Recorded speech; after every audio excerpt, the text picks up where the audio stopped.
Свиленград. Град, в който границите се превръщат в мостове, а времето тече като Марица, бавно и мъдро. Тук камъкът помни стъпките на вековете, въздухът ухае на път и свобода, а залезите рисуват тишина. Свиленград е поезия за онези, които пътуват със сърце. Свиленград, там където реката разказва истории, а пътищата се срещат.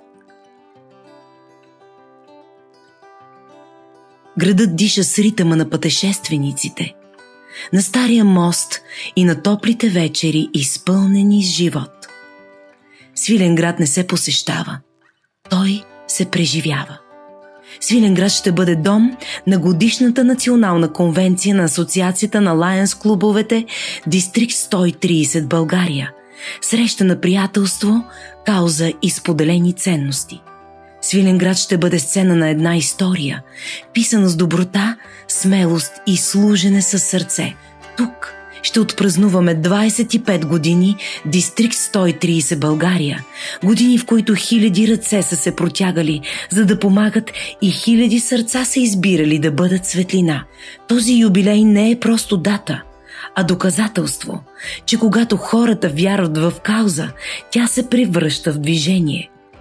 В Свиленград ще се срещнат миналото, което ни е научило, настоящето, което ни вдъхновява, и бъдещето, което градим заедно.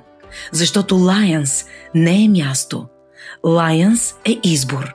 И този избор празнува 25 години.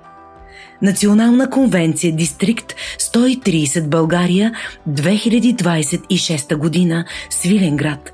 Хотел Казино Голден Ай, 29-31 май 2026 година. Ние служим със сърце. Подайте ни ръце.